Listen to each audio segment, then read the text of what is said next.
Абайлап жазыңыз. Президент сиздин билдирүүңүздү карап турат. Кайсы социалдык тармакта эмне чыкпасын биз баарын карап турабыз. Бул тууралуу министрлер кабинетинин төрагасы Акылбек Жапаров билдирди. Мен түн ичинде келген билдирүүлөрдөн улам ойгоном, анткени президент Садыр Нуркожоевич социалдык тармактардын баарын карап турат. Биздин өкмөт азыр ушунчалык ылдамдык менен иштеп жатат. Кайсы социалдык тармакка эмне чыкпасын, коомдук пикирдин баарын жооп бергенге аракет кылуудабыз. Биз азыр губернаторлордун баарын элге чыккыла отчет бергиле деп жатабыз. Биз социалдык тармактарда кайсы министрликке кандай доомат коюлуп жатканын чогултуп, анын баарын ар бир министрликке жибергенге даярбыз, деди Жапаров. Булак Зоболо чекиткейи.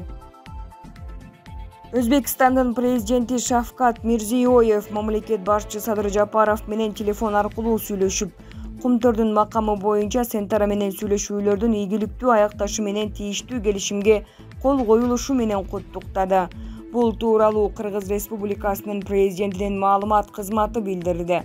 Мындан сырткары мамлекет башчылары кыргыз-өзбек эки тараптуу кызматташуусунун актуалдуу маселелерин талкуулап, аймактык күн тартибиндеги иштер боюнча пикир алышкан.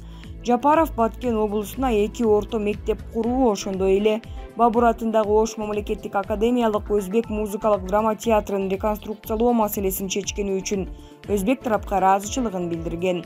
Аны менен катар Мирзиёевдин Кыргызстанга пландалган иш сапары эки мамлекеттин ортосундагы стратегиялык өнөктөштүктү мындан ары да чыңдоого өбөлгө болоруна ишеним артты. Мамлекет башчы 26-27 майда Бишкек шаарында өтө турган Жогорку Евразиялык экономикалык кеңештин жана Евразиялык экономикалык форумдун жыйынына Өзбекстандын президенти өзү катышаарын күтүп жатканын белгилеген.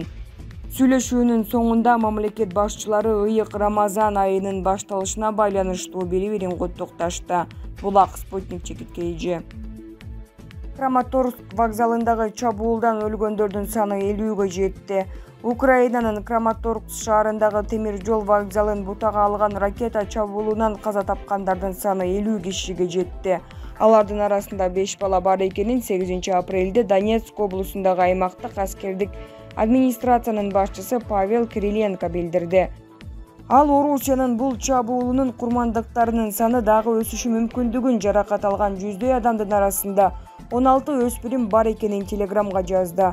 Буга чейин Украина өкмөтү вокзалга 2 ракета тийгенин билдиришкен. Президент Владимир Зеленский орус күчтөрү жайкын тургундарды атайлап бутага алганын айтты. Краматорскдогу чабуулду бир катар дүйнө лидерлери айыптап чыгышты. Жайкын тургундардын маанилүү инфраструктурасына сокку уруу бул согуш кылмышы. Бул ракеталар гуманитардык баш калка издеген адамдарга каршы багытталган, деди Улуу Британиянын коргоо министри Бен Уэллес. Украинанын чыгышындагы Краматорскдун мэри Александр Гончаренконун айтымында, чабуул болгон маалда вокзалда коопсуз жерге чыгып кетүүнү көздөгөн 4000 киши болгон. Украин бийлиги орус тарап .У ракетасын колдонгонун билдирип жатат. Орусиянын коргоо министрлиги Украинанын чыгышында урулган бул соккуга тиешеси жок экенин маалымдады. Булак Азаттык чекит.орг. Британ чалгыны. Орусия аскерлери Украинанын түндүгүнөн толугу менен чыгарылды. Орус армиясы Украинанын түндүгүнөн Беларусь жана Орус аймагына толугу менен чыгарылды. Бул тууралуу Улуу Британиянын коргоо министрлиги аскер чалгынына шилтеме берүү менен билдирди. Маалыматка караганда, бул бөлүктөрдүн айрымдары Донбасстагы согуштук аракеттерге катышуу үчүн Украинанын чыгышына жөнөтүлдү. Алардын көбү толукталууга муктаж.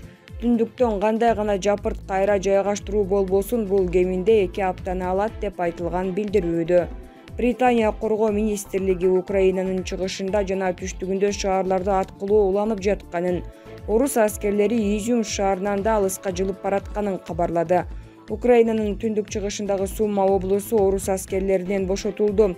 Облустун башчысы Дмитрий Живицкий аймакта миналанган кооптуу жерлер көп экенин айтып, четтеги жана токой жолдорун колдонбоого, өрттөлгөн аскер техникалардын жанына жолобоого чакырды. Буунун соңку маалыматтарына караганда, Украинада согуш башталгандан бери 1611 карапайым киши каза тапты. Алардын арасында 131 бала бар. 2227 адам жаракат алды. Украинада 11 миллиондон ашуун киши үйлөрүн таштап кетүүгө аргасыз болду. Булак поликлиника чекиткейи. Согуш жакында токтойбу? Орусия олуттуу жоготууларга учураганын мойнуна алды. BBC'нин орус кызматы Медуза жана башка басылмалар Украинада акыркы суткада, ошондой эле дүйнөдө болуп жаткан окуялар тууралуу кыскача айтып берди. Орусия Федерациясынын президентинин басма сөз катчысы Дмитрий Песков Украинадагы атайын операциянын жүрүшүндө Орусия олуттуу жоготууларга учураганын билдирди. Ал каза болгондордун жана башка жоготуулардын так санын айткан жок. Мындан тышкары Песков Украинадагы атайын операция жакын арада, балким бир нече күндө бүтүшү мүмкүн деди. Бул НАТОнун берген баасына карама-каршы келет. Альянстын баш катчысы дүйнө согуш узакка созулуп кетиши мүмкүн экенине даяр болуш керек деп белгиледи. ЕАЭП өлкөлөрү Орусияга каршы санкциялардын 5 пакетин макулдашты. Анда орусиялык көмүрдү импорттоого тыюу салуу камтылган. АКШ Сенаты Орусиянын мунай импортуна тыюу салууну бир добуштан колдоду. Украин бийлигинин айтымында орус аскерлери Киев, Чернигов жана Сумы облустарынан чыгып кетишкен.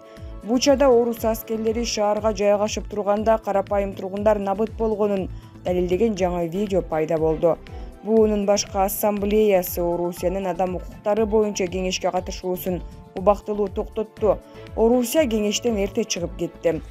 Орусиянын тышкы иштер министрлиги санкцияларга жооп катары Австралиянын 228 жаранына жана Жаңы Зеландиянын 130 жаранына, анын ичинде өкмөт башчылары менен парламент мүчөлөрүнө Орусияга кирүүгө тыюу салды. Украина Стамбул келишимдеринен чыгып кеткен, Орусия менен жаңы келишим долбоорун сунуштаганын Орусиянын тышкы иштер министри Сергей Лавров билдирди. Анын айтымында азыр Украин тарап Крым менен Донбасс маселесин Путин менен Зеленскийдин жолугушуусунда талкуулоону сунуштап жатат. Бул кабыл алынгыс. НАТО Украинага аскердик жардамын көбөйтөт. Уюмдун жетекчиси Йенс Столтенбергдин айтымында буга альянстын бардык мүчөлөрү макул болушкан. Бирок Кулеба менен президент Зеленский талап кылган броне транспортерлорду же авиацияны жеткирүүгө сөз болгон жок.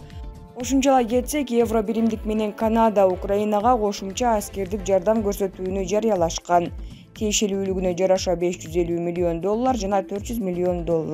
Булак лайк чекиткейжи. УКМК Ата журт Кыргызстан жана Альянс фракцияларынын 2 депутатынын дипломдору жасалма экендигин аныктады. Улуттук коопсуздук комитети жогорку билим жөнүндө дипломдорду текшерүү иштеринин алкагында Кыргыз Республикасынын жогорку кеңешинин Ата журт Кыргызстан жана Альянс фракцияларынын 2 депутатынын дипломдору жасалма экендигин аныктап, БШКга билдирүү жөнөттү. Бул тууралуу БШКнын басма сөз кызматы билдирет. Диплому жасалма депутаттар катары Ата журт Кыргызстан фракциясынын депутаты Фархат Исмаилов менен Альянс фракциясынын депутаты Фархатбек Алимжановдун аттары аталды. БШК эми УКМК жиберген материалдын негизинде жогоруда аталган фракциялардын депутаттарынын мандаттары боюнча чечим кабыл алат. Булак Кыргыз Today Чекит.org.